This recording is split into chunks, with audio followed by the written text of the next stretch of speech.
I think that, the role of wearable technology, and specifically my field of pediatric epilepsy, is growing and changing on a daily basis.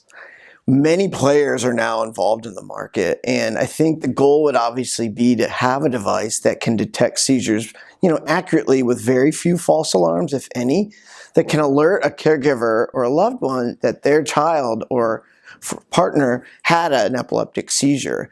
The best one right now, when you look at the landscape, is this Embrace watch, and I have no conflicts or any association with them, but I've really studied the market significantly, and what they've done is take a watch-based approach to seizure detection. And in that watch-based approach, they use motion sense or accelerometry and a galvanic skin response, so the amount of sweat you produce under the watch is captured. They developed an algorithm, and that algorithm basically allows them to detect motor seizures or generalized tonic-clonic seizures over 90% of the time. They had very few false positives. In fact, when you look at their data, they had about 2.2 in a 24-hour time frame, so less than 1, which I thought was pretty good, and that was based on their pivotal studies. They've been cleared by the FDA, so now that they can, be used and they're being sold, insurance companies, unfortunately, on a regular basis do not cover that, so it can be a cost to the family to buy the watch and then the subscription fee.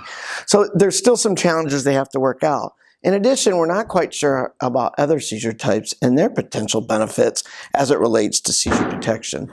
One of the other interesting devices in the field is an EMG-based device. This device captures the sensing of the muscle twitches that can occur during, or do occur during, a generalized tonic-clonic seizure. And what's interesting is you wear this device, based on your muscle twitch pattern, they're able to, again, over 90% of the time predict that the person had an epileptic motor seizure. The cumbersome part of this device is you have to wear it on your arm, and it's a little bit bulky, so for children it may not be ideal at this point. And it has some wires that are attached currently, but the company is working on trying to reduce those wires or eliminate them completely. So that's another device that's been cleared by the FDA and is available. They can also be used to help decide if you're having a seizure versus another spell. So there are many situations where we're not quite sure what a child or even an adult has. It could be an epileptic seizure, or it could be, a motor event that looks like a seizure, and this device potentially could help you there. The last one I'll talk about is the devices that allow you to record seizures from EEG data. And there's one device that's been cleared by the FDA that's predominantly set in the inpatient or ICU hospital settings.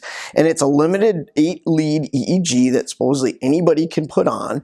And that device will capture EEG data, and based on their algorithms on rhythm detection from seizures, can alarm and alert a non-epilepsy or non-neurology staff member that this person is likely having a seizure or is in status epilepticus.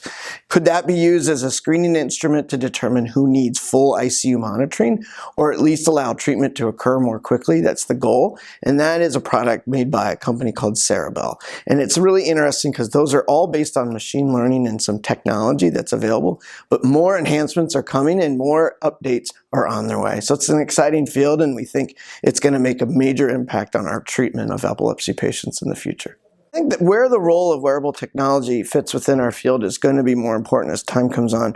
I'm asked consistently by my patients' mothers and fathers, is there a good device that can be used to help detect seizures to give me more comfort with my child?